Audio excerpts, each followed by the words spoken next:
The Art of Self-Rescue, Why Waiting for Someone Else to Save You is the Longest Wait of All. Have you ever waited for someone to notice you drowning?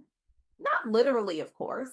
I'm talking about that slow, quiet drowning that happens in boardrooms where your voice goes unheard, in relationships where your needs remain invisible, in systems designed to overlook your existence. We've all been taught the fairy tale that someone stronger, wiser, more powerful will eventually see our struggle and extend a hand. The prince, the mentor, the ally, the promotion, the apology, the recognition. But what if I told you that the longest wait in human history is the wait for someone else to save you? I recently had the extraordinary privilege of interviewing Chastity Singletary, a visionary whose insights on self advocacy and personal empowerment have transformed countless lives. Her work has created ripples of change across communities where people had forgotten their own power. She doesn't just inspire, she ignites revolutions of self worth in spaces where society has taught people to make themselves small. Her wisdom forms the backbone of what I'm sharing with you today. Her message was clear and unwavering. You are your own greatest advocate. No matter your background or what you've survived, the power to keep moving forward lies within you. Let that sink in for a moment. In a world where Black women are handed pink slips while underperforming men float away on golden parachutes, this isn't just motivational speak. It's survival.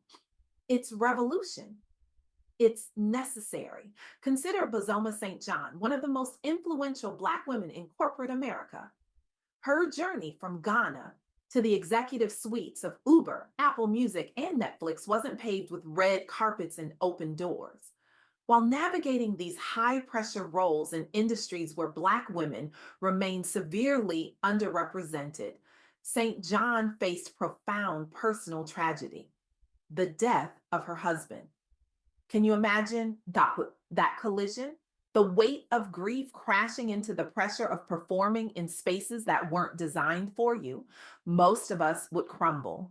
Many of us have crumbled under far less. But in that intersection of professional pressure and personal devastation, St. John made a choice that defines what self advocacy truly means.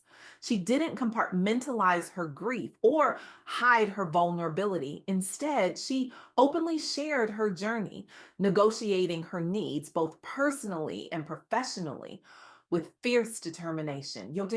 Grief is not something you go through, St. John wrote in her memoir, The Urgent Life. It's something that lives in you.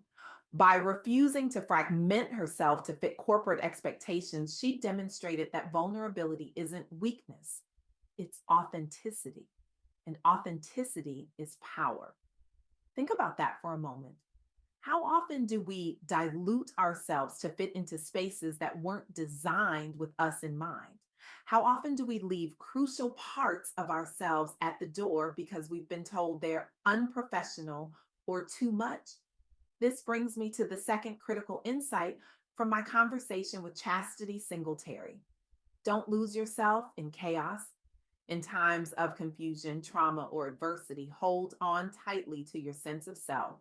Your identity is not defined by what happens to you. We live in a culture that loves to label people by their traumas, their setbacks, their failures. The divorced woman, the laid off executive, the survivor. These labels can become prisons if we allow them to define us. Morgan DeBon understood this when she founded Blavity Inc., a media company created by and for Black millennials. As a young Black woman entrepreneur seeking funding in Silicon Valley's overwhelmingly white male investment circles, DeBon faced constant pressure to contort her vision to fit investors' limited understanding of Black audiences. The chaos was real. The pressure to dilute to compromise, to become palatable to white investors who couldn't see the value in authentic Black storytelling. But Devon refused to lose herself in that chaos. I knew that if I was going to build something meaningful, Devon has said, it had to be true to the community it served. By holding firmly to her identity and vision amid the chaos of fundraising and scaling, Debon built a media powerhouse that now reaches millions monthly across properties like Afrotech and Travel Noir. Blavity has become an incubator for emerging Black talent online, all because one woman refused to let external chaos redefine her internal compass.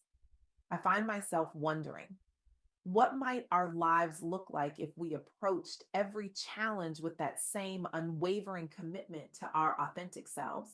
What might we create if we, refuse to be redefined by the chaos around us? This brings us to perhaps the most challenging truth Chastity Singletary shared. Self rescue is essential for healing and growth. Waiting for someone else to save you can leave you stuck. True transformation comes when you choose yourself first. These words might sound harsh at first. After all, aren't we supposed to help each other? Isn't community support essential? Yes, absolutely. But there's a profound difference between seeking support and waiting for rescue.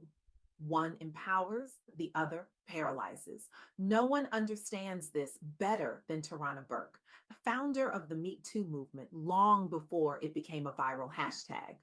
As a survivor of sexual violence herself, Burke could have waited for the perfect organization, the perfect funding, the perfect moment to address the epidemic of sexual violence against women of color. Instead, she began simply by creating space for survivors to say two powerful words: Me Too. When mainstream media initially dismissed grassroots activism led by Black women, Burke didn't wait for validation. When larger institutions later tried to co opt the movement without honoring its origins, she didn't wait for credit. She continued centering survivor stories and refused erasure. Healing is not a destination, Burke has said. It's a journey that we're all on. Burke's unwavering belief that healing begins when survivors advocate for themselves reshaped global conversations around consent and justice. She didn't wait for rescue. She became the rescue, first for herself and then for countless others. This is the paradox of self rescue. When we save ourselves, we often create pathways for others to find their way too. Now, I can almost hear what some of you are thinking. This sounds great, but what about systemic barriers? What about discrimination? What about the very real obstacles that stand in our way? These questions are valid. The playing field isn't level, the game is often rigged. The obstacles are real. But here's what Chastity Singletary's wisdom teaches us: acknowledging these barriers doesn't mean surrendering your agency to them. It means recognizing them clearly so you can navigate around, through, or over them, or sometimes build an entirely new path. As Maya Angelou wisely said, you may not control all the events that happen to you, but you can decide not to be reduced by them.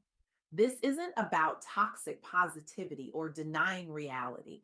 It's about refusing to let external circumstances dictate your internal worth. It's about recognizing that waiting for perfect conditions before you act means waiting forever. So, what does this look like in practice? How do we move from inspiration to action? First, pause daily, even if just briefly, to check in with yourself emotionally. Ask yourself, where am I giving away my power today? Where am I waiting instead of acting?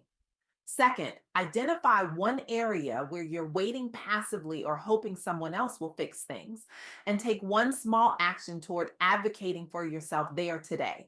Maybe it's finally asking for that raise. Maybe it's setting a boundary in a relationship. Maybe it's simply acknowledging a truth you've been avoiding. Third, reach out to safe spaces around you, community groups, support networks, mentors. But remember that your voice matters most in your own story. External support is vital, but it complements self advocacy. It doesn't replace it. As Audre Lorde reminded us, when I dare to be powerful, to use my strength in the service of my vision, then it becomes less and less important whether I am afraid. The journey of self rescue isn't easy. There will be days when you feel too exhausted to advocate for yourself. Days when the chaos seems too overwhelming to navigate. Days when waiting for rescue seems like the only option. On those days, remember Bazoma St. John turning her grief into purpose. Remember Morgan DeBon holding firm to her vision amid doubt. Remember Tarana Burke creating movement from pain. And remember Chastity Singletary's powerful message. You are your own greatest advocate. Don't lose yourself in chaos. Self rescue is essential for healing and growth. I want to leave you with this. The most radical act of courage in a world that teaches us to wait for salvation is to become our own saviors, to look into the mirror and say, I see you drowning and I'm coming for you. Right now, in this moment, I challenge you to identify where you've been waiting, where you've surrendered your power to someone else's timeline, someone else's validation, someone else's rescue. Now, imagine what might happen if you reach for yourself with the same urgency, the same care, the same fierce determination you would show to someone you deeply love. What mountains might you move? What systems might you change? What healing might you finally allow yourself? The revolution we're waiting for isn't coming from outside. It's already within you, waiting for permission to begin. So give yourself that permission today. Stop waiting for someone to notice you drowning and become your own lifeguard. Because when you finally break the surface and take that first breath of self determined air, you'll realize it's not just your life you're saving, it's your power you're reclaiming. And that power, it will change everything.